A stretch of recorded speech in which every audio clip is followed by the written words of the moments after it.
Hello అండి, అందరికీ నమస్కారం. ఈరోజు నేను వినిపించబోయే కథ సాయం. కథ రచయిత్రి శ్రీ సింగరాజు రమాదేవి గారు. నేను సునీత. Welcome to Telugu Kathalokam. ఆ మాట విన్నప్పటి నుండి మానసకు మనసంతా చేదుగా అయిపోయింది. ఇండియా నుండి ప్రసాద్ బాబాయ్ ఫోన్ చేసి చెప్పిన విషయాలే బుర్ర నిండా తిరుగుతున్నాయి. అసలు ఇదంతా నిజమేనా? ఎందుకు ఇలా చేసిందమ్మా? అసలు అంత అవసరం ఏమొచ్చిందో? ఎన్నాళ్ళ నుంచి చేస్తోందో? డబ్బు ఇబ్బందా? నాన్నగారికి పోయినా ఫ్యామిలీ పెన్షన్ వస్తూనే ఉందే, మరి ఎందుకు ఇలా అయ్యింది? తమ మధ్య డబ్బు ప్రస్తావన ఎప్పుడూ రాలేదు. తనకి తమ్ముడికి నాన్నగారు ఉద్యోగం చేస్తూ ఉండగానే పెళ్ళిళ్ళు అయిపోయాయి. వాడు సింగపూర్లో సెటిల్ అయ్యాడు, తను అమెరికాలో సెటిల్ అయింది. 2 ఏళ్లకోసారి సెలవుల్లో అమ్మ దగ్గరికి వెళ్ళొస్తూనే ఉంటారు. ఎప్పుడూ అమ్మ వాళ్ళు ఇబ్బందుల్లో ఉన్నట్లు అనిపించలేదు. పైగా వెళ్ళినప్పుడల్లా తనకి పిల్లలకి ఏదో ఒకటి కొనివ్వటము, బట్టలు పెట్టడం అంతా మామూలే. చిన్నప్పటి నుండి తమకు ఆర్థిక ఇబ్బందులు ఏమీ లేవు. కనీసం తనకు తెలిసినంత వరకైతే లేవు. మరి ఏంటిది? ఆలోచిస్తున్న కొద్దీ మనసంతా గజిబిజిగా ఉంది. మనోజ్కి తెలుసా? తెలిసి వాడు ఏమీ చేయకుండా ఊరుకున్నాడా? అసలు వాడు అమ్మకు డబ్బు ఏమైనా పంపుతున్నాడా లేదా? డబ్బు ఇబ్బంది వల్లేనా? ఇదంతా అందరికీ తెలిస్తే ఏమనుకుంటారు? తామిద్దరిని తిట్టిపోసుకోరు? అమ్మతో వారానికి 3 సార్లు ఫోన్లో మాట్లాడుతూనే ఉంటుంది తను. అమ్మ ఎప్పుడు ఒక్క మాట కూడా అనలేదు.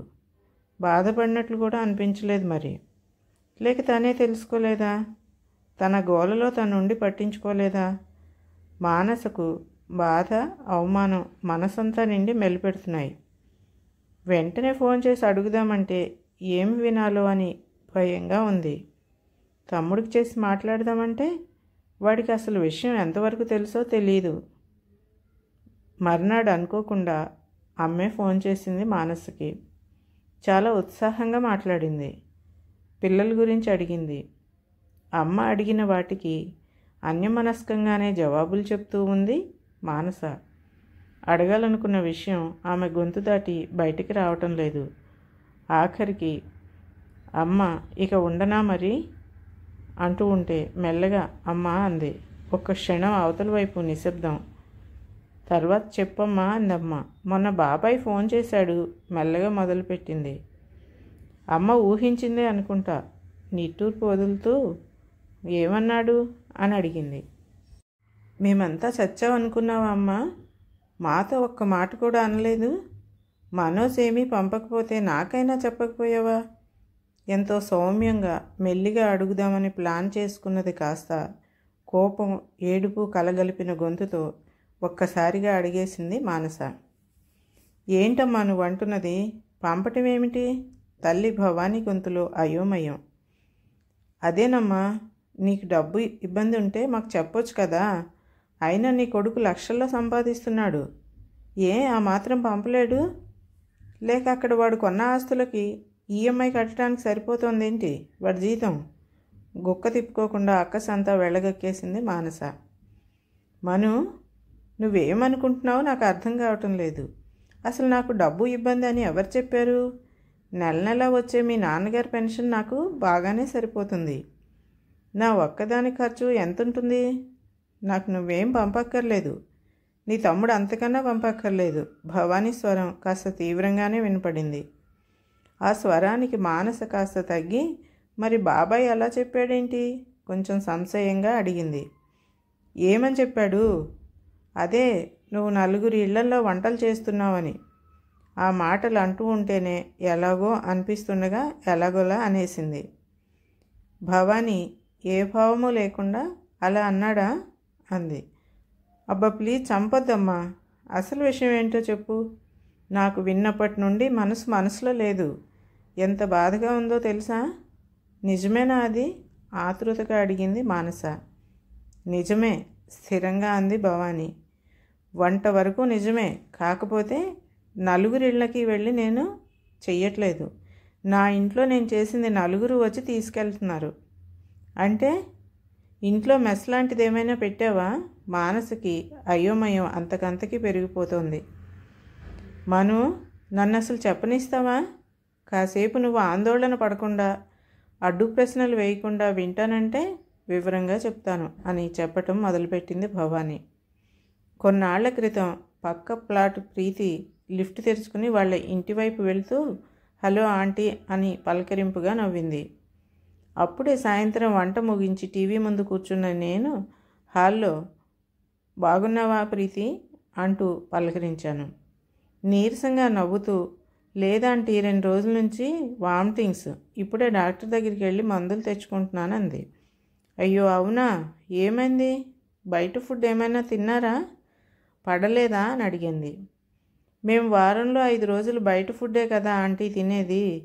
లంచ్ రోజు మా ఆఫీస్ క్యాంటీన్లోనే. రాత్రి కూడా లేట్ అయితే బయట నుండి ఆర్డర్ చేసేస్తాం. అసలు 4 రోజుల నుండి ఏం చూసినా కడుపులో తిప్పుతోంది చెప్పుకొచ్చింది ప్రీతి. వాళ్ళ ఆయన ప్రీతి ఇద్దరు సాఫ్ట్వేర్ ఉద్యోగాలే. రోజు కనీసం 14 గంటల పని, హడావుడి జీవితాలు. అయ్యో, నేను ఇందాకే కాస్త కరివేపాకు కారప్పొడి చేశాను, నోటికి రుచిగా ఉంటుంది, కాస్త ఇవ్వమంటావా అన్నాను. ఇవ్వండి ఆంటీ ఆశగా అంది. నాతో పాటే లోపలికి వచ్చింది ప్రీతి. ఒక చిన్న స్టీల్ బాక్స్లో వేసి ఇచ్చాను. థ్యాంక్స్ ఆంటీ అంటూ ఇల్లు ఎంత నీట్గా ఉందో ఆంటీ, వంటిల్లు అయితే మరీను అన్నది.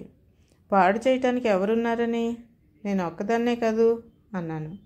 అయినా కూడా మా ఇల్లు చూడాలి, వార్ జోన్లా ఉంటుందంది ప్రీతి. మీరిద్దరూ బయటికి వెళ్తారు, పైగా మీ ఇంట్లో చిన్న పాప కూడా ఉంది కదా, మీకు టైం ఎక్కడ దొరుకుతుంది సర్ది చెప్తున్నట్టు అన్నాను.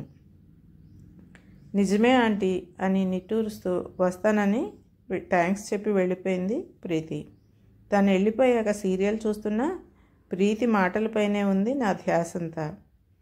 కోటి విద్యలు కూటి కొరకే అన్నారు కదా, ఇప్పటి విద్యలు ఉద్యోగాలు డబ్బులు తెచ్చిపెట్టినా కూటికి టైం లేకుండా చేస్తున్నాయి. వచ్చిన జీతాలతో కార్లు ప్లాట్లు ఖరీదైన వస్తువులు కొంటున్నారు, కానీ ఆ కొన్న వాటిని అనుభవించే తీరిక లేదు, కడుపుకింత కమ్మగా తినే సమయమూ లేదు. ఏంటో పాపం అనుకున్నాను. ఈలోగా ప్రీతి వచ్చింది. ముందు రోజు నేను ఇచ్చిన స్టీల్ డబ్బా పట్టుకుని ఎలా ఉంది ప్రీతి, తగ్గిందా అని పలకరించాను.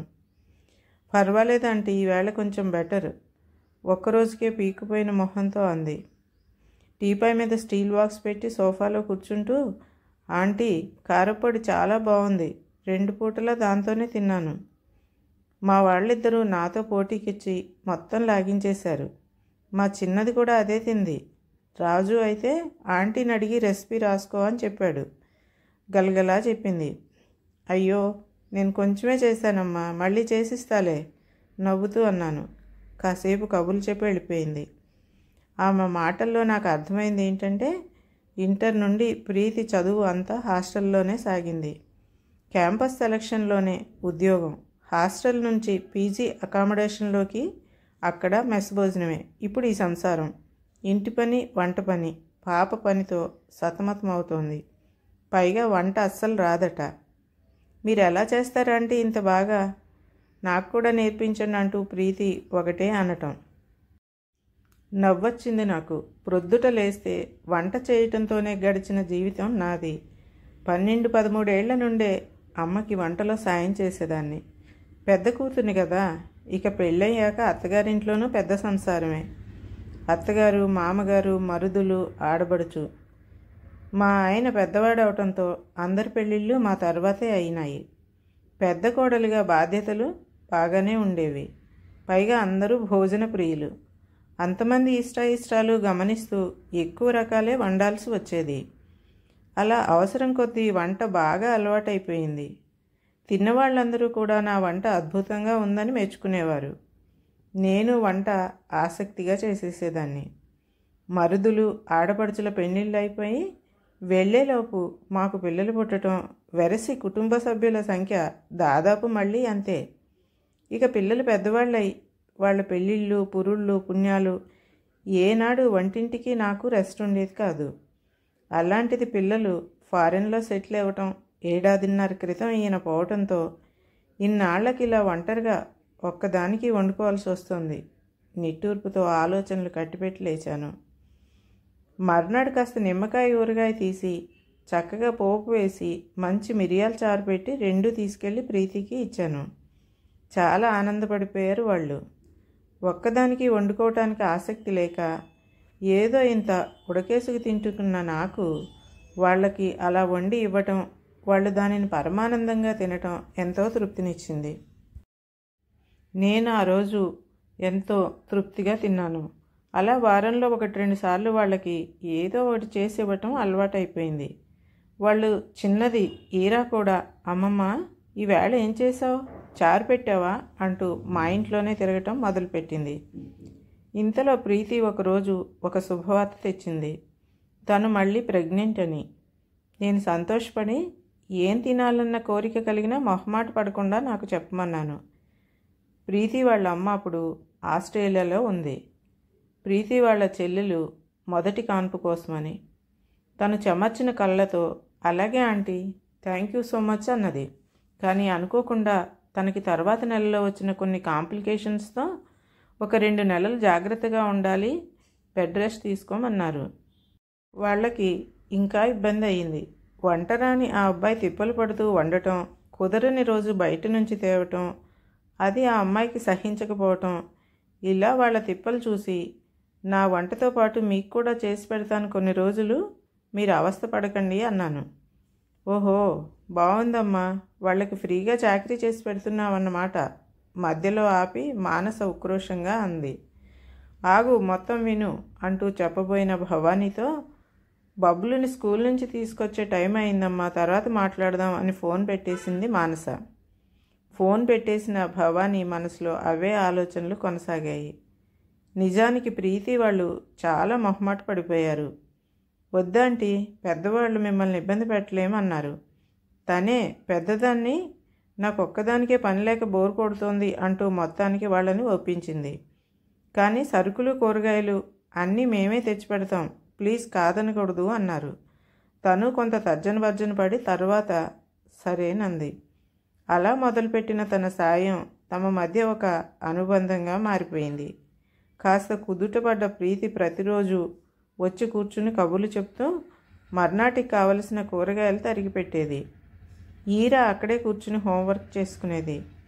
తన ఒంటరితనము నిర్లిప్తత వదిలిపోయి ఉత్సాహంగా అనిపించదాగింది. రోజుకొక కొత్త రకం చేస్తూ ఈరాని ఆశ్చర్యపరుస్తూ ఉండేది. ఆంటీ, మీరు మమ్మల్ని బాగా స్పాయిల్ చేసేసారు, ఇక మిమ్మల్ని వదలం అనేవాడు రాజు. ఇది చూసిన కింద ఫ్లోర్ శ్రేయ, ఆంటీ నాకు వంట నేర్పించండి ప్లీజ్ ఆంటీ, మీ దగ్గర అసిస్టెంట్గా ఉంటానంటూ తమతో కలిసింది. వాళ్ళింట్లో కూడా ముగ్గురే. శ్రేయ, ప్రీతి ఇద్దరూ చేరి ఒక వారం పాటు రకరకాలుగా చెప్పి నేను చేస్తున్న సాయానికి ప్రతిఫలం ఉండాల్సిందేనంటూ బలవంతాన తన అకౌంట్లో నెలకింత అని వాళ్లే డబ్బులు వేయటం మొదలుపెట్టారు. తను ససేమిరా వద్దంది. నేను కేవలం ఒక మనిషిగా సాయం చేస్తున్నాను, దానికి వెలకట్టొద్దు అంది. ఆంటీ, మీ టాలెంట్ మీకు తెలీదు, దానికి మేము అస్సలు వెలకట్టలేం, ఇది మా గురుదక్షిణ అనుకోండి అన్నారు వాళ్ళు. మేము ఆఫీస్లో వర్క్ చేస్తే శాలరీ వస్తుంది, ఇంటి పనికి మాత్రం వాల్యూ ఎందుకు లేదు, ఉండాలి ఆంటీ, మీ శ్రమను ఎవరూ ఎక్స్‌ప్లాయిట్ చేయకూడదు అంది ప్రీతి. నాకు వాళ్ళ మాటలు కొత్తగా అనిపించిన ఆలోచనలో పడేశాయి.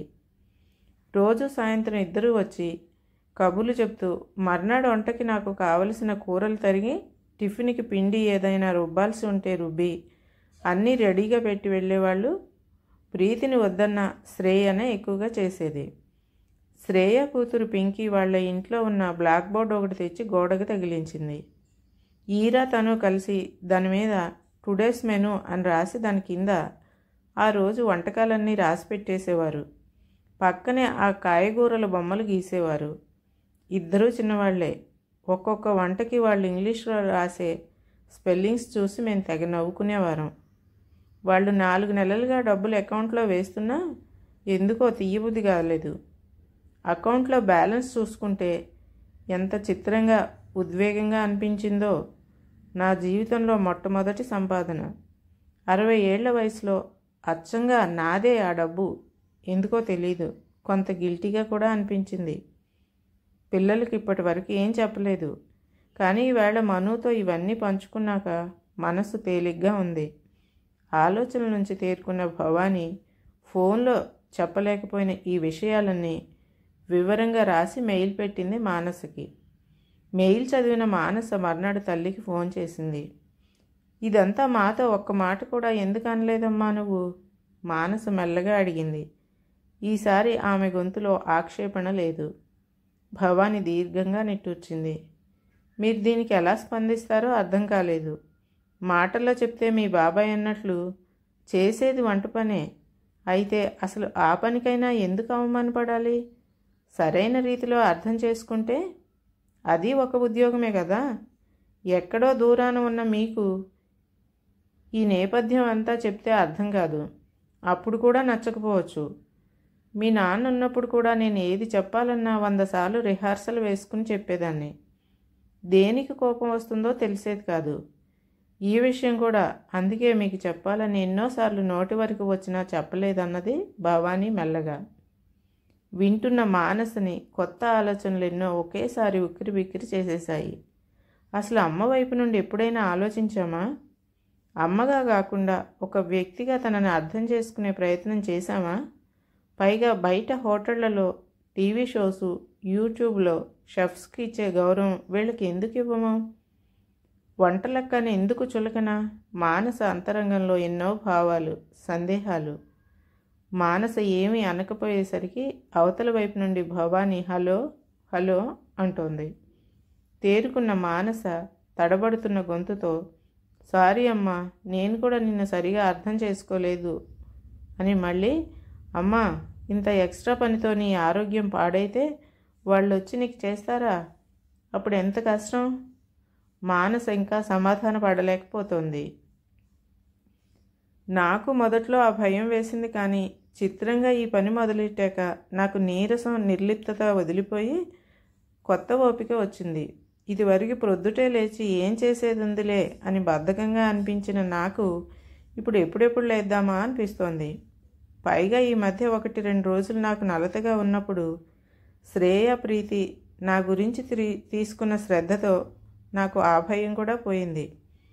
వాళ్లే కారులో డాక్టర్ దగ్గరికి తీసుకెళ్లి చూపించి, ఆంటీ మీకు మీ కిచెన్కు కంప్లీట్ రెస్ట్ అంటూ బాగయ్యేదాకా వాళ్లే వండి తెచ్చిపెట్టి తోడుగా ఉన్నారు అన్నది భవానీ.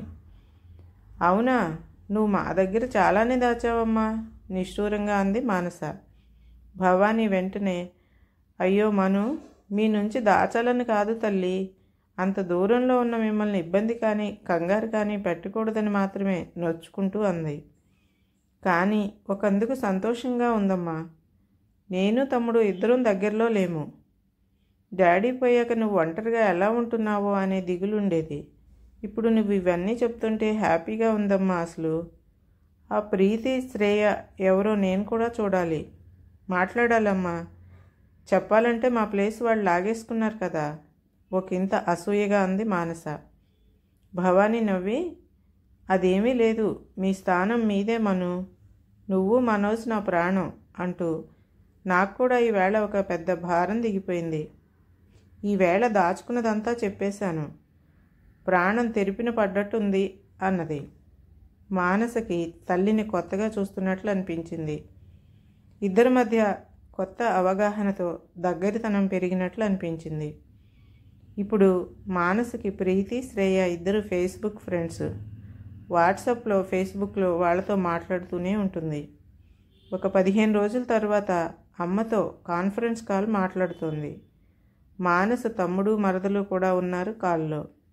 ఇటు పక్కన అమ్మ, పక్కన శ్రేయ, ప్రీతి. అందరి ముఖాలలో ఒక సంతృప్తి, ఉత్సాహం. శ్రేయ, ప్రీతి ఇద్దరు పోటీపడి చెప్తున్నారు మానస్కి, మనోజ్కి ముందు రోజు ఆదివారం వాళ్ళంతా కలిసి చేసిన కార్యక్రమం గురించి. ఆంటీ నిజంగా అన్నపూర్ణ, మా అందరికీ నిజంగా ఇన్స్పిరేషన్. అంకుల్ బర్త్ యానివర్సరీ సందర్భంగా మా ఇళ్ల దగ్గర బస్తీ వాళ్ళు మొత్తం 60 మందికి వండి పెట్టారు తెలుసా? ప్రీతి ఉత్సాహంగా చెప్తోంది. అది కూడా మొత్తం తన సొంత శాలరీ డబ్బుతో శ్రేయ పక్క నుండి అందిస్తోంది. అమ్మ చిరునవ్వుతో వాళ్ళ మాటలు వింటూ, పాపం కిందటి ఏడాది ఈ లాక్డౌన్ వల్ల వాళ్ళకి చేతిలో పని లేదు, పైసలు లేవు. తినటానికి తిండి లేదు. అందుకే నాన్న పేరు చెప్పి వాళ్ళకి ఒక పూటైనా తిండి పెడదామనిపించింది. చెప్తున్న అమ్మ ముఖంలో బోలెడంత సంతృప్తి. గ్రేట్ అమ్మ, రియల్లీ గ్రేట్, ఉద్వేగంగా అంటున్నాడు మనోజ్. మేమిలా మొదలుపెట్టేసరికి అపార్ట్మెంట్లో చాలామంది మేము కూడా హెల్ప్ చేస్తామన్నారు. సో ఈ కార్యక్రమం ఎవ్రీ మంత్ చేద్దామనుకుంటున్నామంది ప్రీతి. ఆంటీకి ఇక్కడ ఫ్యాన్స్, హెల్పర్స్ చాలామంది తయారయ్యారు. ఆంటీ సూపర్వైజ్ చేస్తే చాలు, మేము వండేస్తాం అంటున్నారు, శ్రేయ నవ్వుతూ చెప్తోంది. అత్తయ్య, మీరు ఒక ఫేస్బుక్ పేజీ స్టార్ట్ చేయాలి, కోడలు కావ్య అంటోంది. నాకెందుకు కావ్య అవన్నీ, చిన్నగా నవ్వుతూ అని. కాదు కానీ పిల్లలు ఒక మంచి పని మొదలు పెడితే అందరూ ఎలా కలిసి వస్తారో అర్థమైంది. వాళ్ళ ఆకలి తీర్చడానికి చేతనైనంత చేద్దామనిపించింది చెమర్చిన కళ్ళతో భవానీ. వింటున్న మానస తల్లినే అబ్బురంగా చూస్తోంది. తమ కుటుంబానికే పరిమితం చేసిన అమ్మ ప్రతిభ, నైపుణ్యం ఈరోజు 10 మందికి ఉపయోగపడుతున్నాయి. తనకంటూ సంపాదన మొదలైందని అమ్మ సొంతానికి ఖర్చు పెట్టుకుందాం అనుకోలేదు. ఏ బంగారమో కొంటాను అనలేదు. తను తన సంసారం అనే బంధాన్ని దాటేసి విశాల ఆకాశం దిశగా రెక్కలు సాచి పరుగులు తీస్తోంది. పరిధి విస్తరించుకుని కొత్త గుర్తింపు పొందుతోంది. మానసకు అంతా కలలాగా ఉంది. అమ్మ ఆమెను ఆశ్చర్యపరుస్తూనే ఉంది. మనసులోనే అమ్మకు మరొకసారి వందనాలు తెలుపుకుంది. ఆ తర్వాత వారానికి వచ్చిన మదర్స్ డే సందర్భంగా అమ్మ ఫోటో ఫేస్బుక్లో పోస్ట్ చేసిన Manasa, earning at the age of 60 and spending it how proud of you mom అని కామెంట్ పెట్టింది. ప్రీతి, శ్రేయ ఇద్దరూ లైకులు కొట్టారు. వాళ్లతో పాటు అనేక వందల మంది. అన్నట్టు బాబాయ్ లైక్ కొట్టలేదు కానీ పిన్ని లైక్ కొట్టింది. కొట్టడమే కాదు, మీ బాటలో నడవాలని ఉంది అక్కయ్య గారు అని కామెంట్ కూడా పెట్టింది. కథ సమాప్తం.